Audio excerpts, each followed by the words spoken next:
को अपने देश के बारे में बताते हैं। हमारे देश में आजकल बॉलीवुड को दक्षिण भारत के सिनेमा से काफी चुनौती मिल रही है और इसके बारे में चर्चा हो रही है।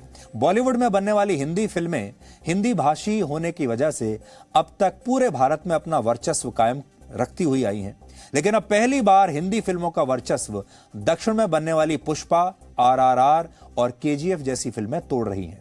इसी के साथ हमारे देश में अब एक नई बहस शुरू हो गई है कि सिनेमा और कला के क्षेत्र में अब राष्ट्रभाषा जैसी कोई चीज नहीं रही। अब असली कीमत मौलिक विचारों की है, चाहे वो किसी भी भाषा में व्यक्त किए जाएं, चाहे वो तमिल में व्यक्त किए जाएं, चाहे तेलुगु में व्यक्त किए जाएं और चाहे हिंदी में व्यक्त किए जाएं।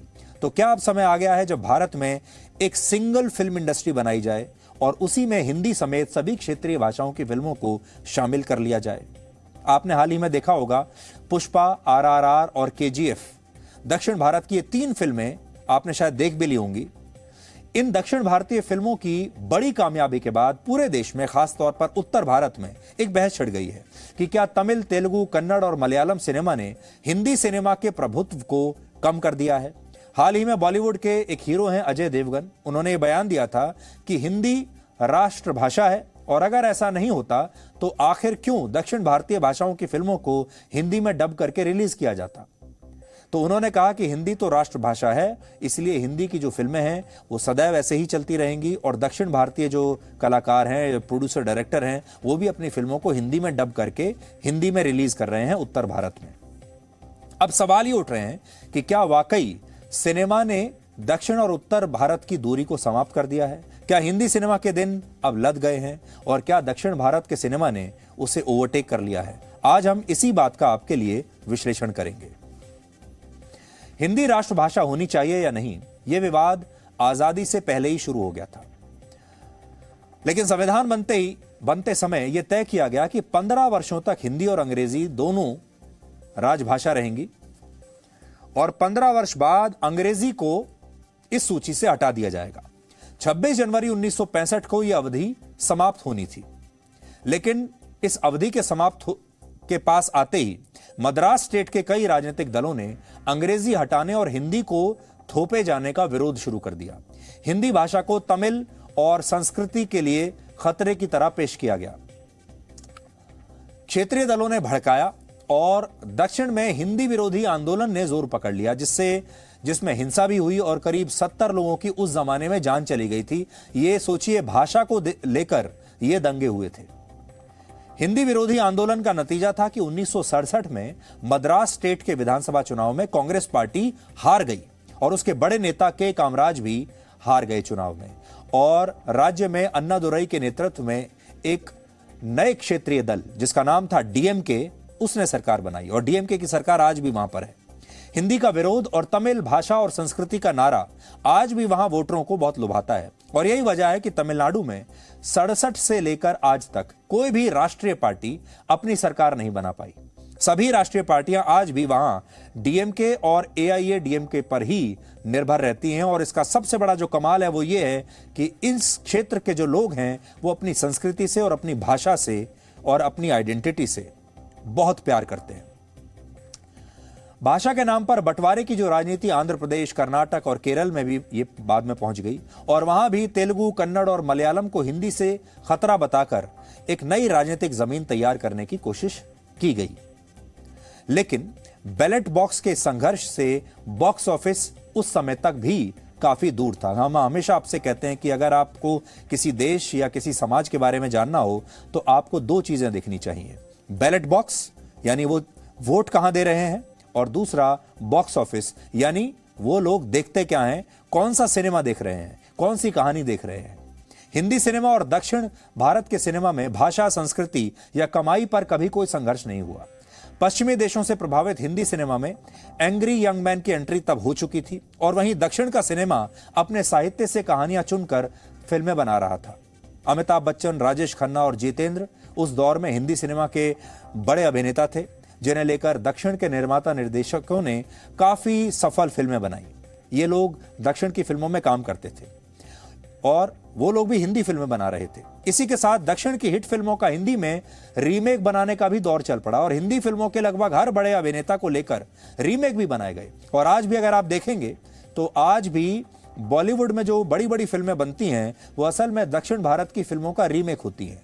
दक्षिण की हिट फिल्मों को वहां के निर्माताओं ने हिंदी बेल्ट में नए नाम के साथ पेश किया और बॉलीवुड के अभिनेताओं ने इनमें खुशी खुशी काम भी किया। इसी तरह दक्षिण के अभिनेताओं ने भी बम्बैया फिल्मों में पूरी दिलचस्पी ली। एक जमाना था जब रजनीकांत, कमल हासन और चिरंजीवी जैसे दक्षिण के बड़े बड़े फिल्म स्टार्स हिंदी फिल्मों में काम करने के लिए आए, लेकिन बॉलीवुड ने उन्हें खास तवज्जो नहीं दी और वो बहुत सफल भी नहीं हुए। रजनीकांत हो या कमल हासन, उन्हें ज्यादातर हिंदी के बड़े स्टार्स के साथ सेकंड लीड रोल दिए गए। दक्षिण के अभिनेताओं को हिंदी सिनेमा ने कभी पैर जमाने ही नहीं दिए और हमेशा उन्हें दूसरे दर्जे का अभिनेता माना गया हिंदी फिल्मों में। लेकिन अब दौर बदल चुका है। अब फिल्में आ रही हैं पुष्पा, RRR और KGF। कोरोना के बाद सिनेमा घरों में भीड़ तो जुटी और जब लोग वापस सिनेमा घरों में आए तो हिंदी सिनेमा के पास दर्शकों के सामने रखने के लिए कुछ खास नया नहीं था। वहीं दक्षिण के सिनेमा ने इन 3 फिल्मों के जरिए धमाकेदार एंट्री की और बॉक्स ऑफिस पर सफलता के सारे रिकॉर्ड तोड़ दिए। अब तक आप 100 करोड़ के क्लब की बातें सुनते होंगे। कोई हिंदी फिल्म 100 करोड़ कमा लिया करती थी तो कहते थे कि इससे तो बड़ा कुछ हो ही नहीं सकता। इनमें से 2 फिल्मों ने तो 1000 करोड़ से भी ज्यादा की कमाई अब तक कर ली है।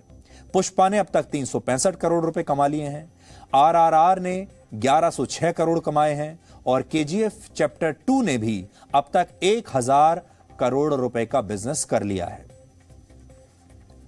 कमाई के इसी आंकड़े ने पूरी हिंदी फिल्म इंडस्ट्री और इसके बड़े बड़े अभिनेताओं, निर्माता, निर्देशकों को अब हिलाकर रख दिया है। बाहुबली के बाद पुष्पा, RRR और KGF की सफलता से अब सिनेमा में एक बार फिर से नायक की एंट्री हुई है। बड़े हीरो की वापसी हुई है जो कि थोड़े दिनों तक विलुप्त हो गया था। साउथ के सिनेमा ने क्रिएटिविटी से लेकर कमाई तक हर मामले में हिंदी सिनेमा को पीछे छोड़ दिया है और आप कह सकते हैं कि हिंदी सिनेमा का टैलेंट अब सूख रहा है। उसके पास नायक बहुत ही कम बचे हैं, ना ऐसे निर्देशक बचे हैं और ना ही ऐसे लेखक बचे हैं जो कि नई नई कहानियां आपको दे सकें, नया ट्रीटमेंट आपको दे सकें।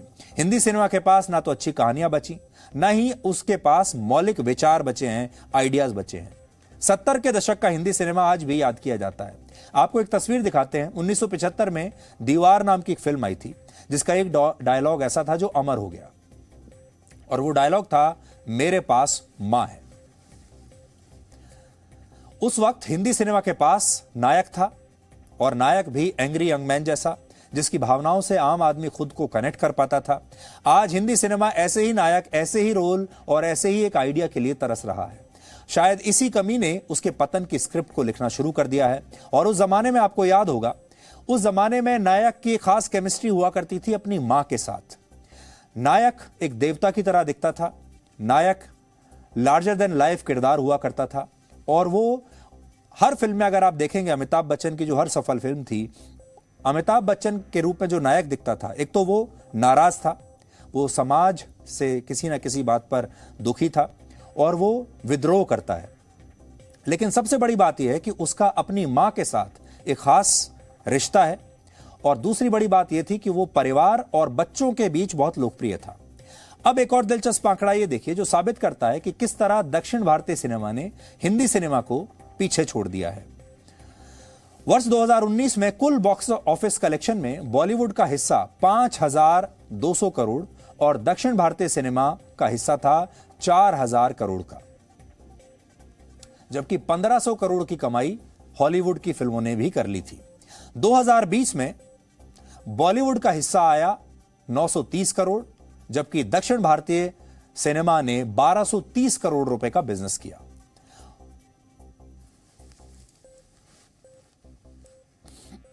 और 2021 जब आया तो उसके आंकड़े भी देखिए। 2021 में बॉलीवुड की फिल्मों की कमाई थी 800 करोड़, लेकिन साउथ इंडिया की जो फिल्म थी उनकी कमाई 2400 करोड़ हो गई, यानी बॉलीवुड से 3 गुना ज्यादा। तो यहां पर एक बड़ी बात जो सामने आपको दिखाई देगी वो ये है कि ये जो दक्षिण भारत की फिल्में हैं ये आखिर इतनी सुपरहिट कैसे हो रही हैं और अगर आप इनकी कहानियों को देखेंगे तो आपको ऐसा लगेगा जैसे आप 70 या 80 के दशक की हिंदी फिल्मों को देख रहे हैं, जैसे आप अमिताभ बच्चन के उसी दौर की कहानियों को देख रहे हैं। इनकी कहानियों को जब आप देखेंगे तो आप ये भी देखेंगे इसमें वैसा ही नायक है, इसमें वो नायक की वैसी ही केमिस्ट्री अपनी माँ के प्रति है, वो वैसे ही बच्चों में लोकप्रिय है और वैसे ही वो समाज के प्रति विद्रोह कर रहा है।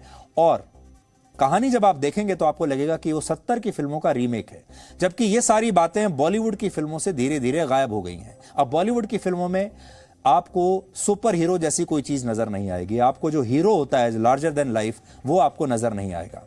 इसका मतलब ये है कि उत्तर भारत में हिंदी भाषी लोग भी अच्छी कहानियों के लिए तरस रहे हैं, उन्हें भी अच्छी फिल्में देखनी है, और चाहे वो तेलुगु फिल्म हो, चाहे वो कन्नड़ फिल्म हो, और चाहे किसी और भाषा की फिल्म हो, वो अच्छी फिल्म देखना चाहते हैं, अच्छी कहानियां देखना चाहते हैं। इसीलिए हिंदी की जो फिल्में हैं वो पीछे छूटती जा रही हैं।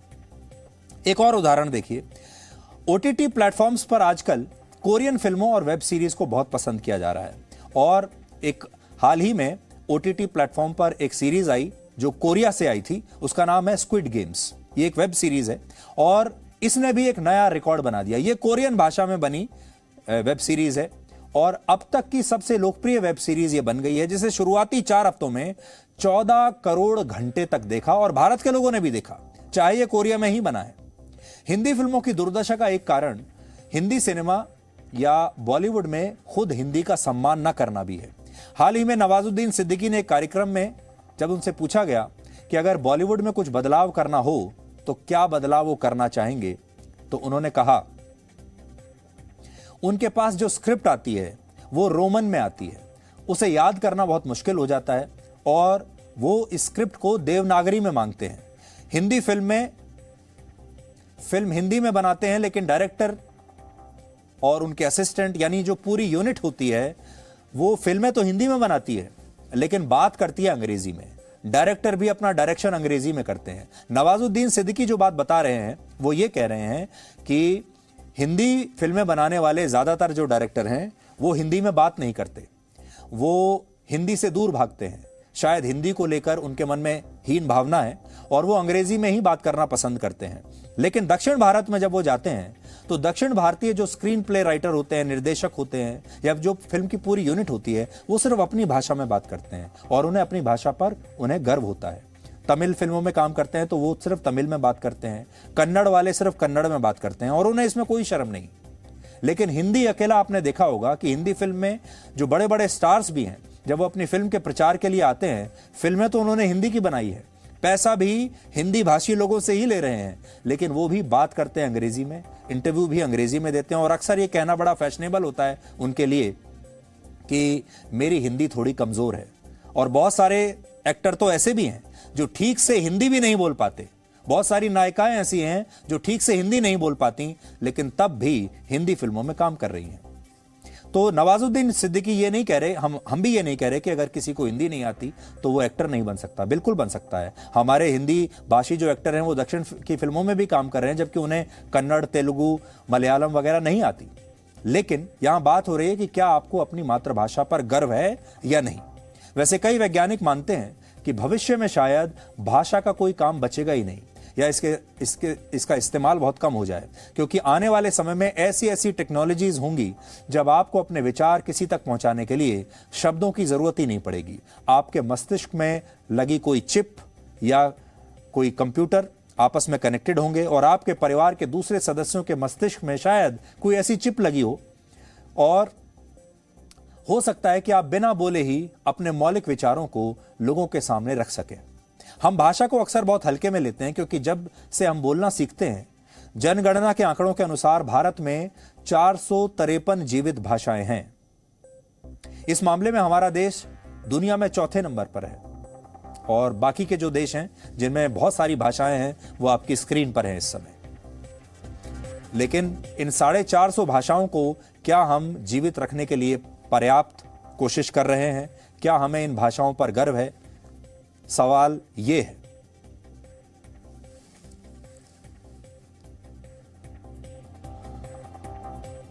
पूरी दुनिया में 7000 से ज्यादा भाषाएं बोली जाती हैं और इनमें से सैकड़ों भाषाएं 1950 से 2010 के बीच विलुप्त हो चुकी हैं।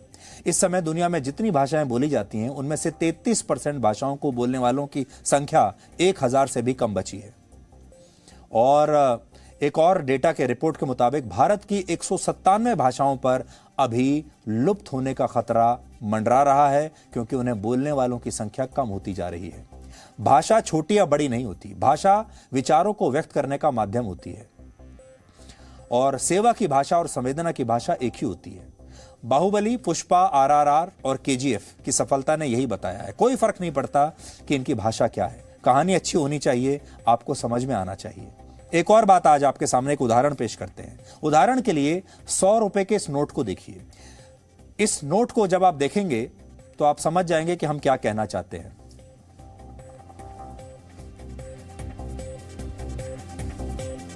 इस नोट में 17 अलग अलग भाषाओं में लिखा हुआ है कि इस नोट का मतलब क्या है और ये कितने रुपए का नोट है। देखिए, ये भारत की एकमात्र करेंसी है जिसे आप रुपया कहते हैं, और ये भारत के हर कोने में चलता है। आप देश के किसी भी राज्य में चले जाइए, वहां कोई भी भाषा बोली जाती हो, कोई भी धर्म हो, कोई भी संस्कृति हो, लेकिन ये नोट हर जगह चलेगा। और इस पे आप देखिए 17 अलग अलग भाषाओं में लिखा हुआ है। इसी को कहते हैं भारत।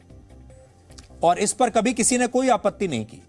यहां पर कभी किसी ने यह नहीं कहा कि यह सिर्फ हिंदी में होना चाहिए, सिर्फ अंग्रेजी में होना चाहिए, तमिल में होना चाहिए, बाकी किसी देशों की बाकी किसी भाषा में होना चाहिए। इस पर कभी कोई विवाद नहीं हुआ। लेकिन विवाद हो रहा है अब फिल्मों पर। इससे पहले राजनीति में यह विवाद होता था, जिसकी वजह से हमारे देश में छोटी छोटी क्षेत्रीय पार्टियां बन गई। अब यह विवाद हो रहा है फिल्मों को लेकर। तो आज जो बड़ा सवाल हम आपके लिए लेकर आए हैं वो ये है कि क्या अब इस रुपए के नोट की तरह भारत में भी एक ही फिल्म इंडस्ट्री होनी चाहिए? अब तक आप कभी उसको बॉलीवुड के नाम से जानते हैं, कभी टॉलीवुड के नाम से जानते हैं, कभी लॉलीवुड के नाम से जानते हैं। कहीं हम कहते हैं ये उत्तर भारत का सिनेमा है, कहीं कहते हैं ये दक्षिण भारत का सिनेमा है। बहुत सारे भागों में हमारे देश का सिनेमा बटा हुआ है। भारत में बनने वाली फिल्में अब मेड इन इंडिया ब्रांड से पहचानी जानी चाहिए। कोई भी फिल्म बनी हो, चाहे किसी भाषा में हो, वो मेड इन इंडिया फिल्म हो और वो भारत की फिल्म इंडस्ट्री की फिल्म हो।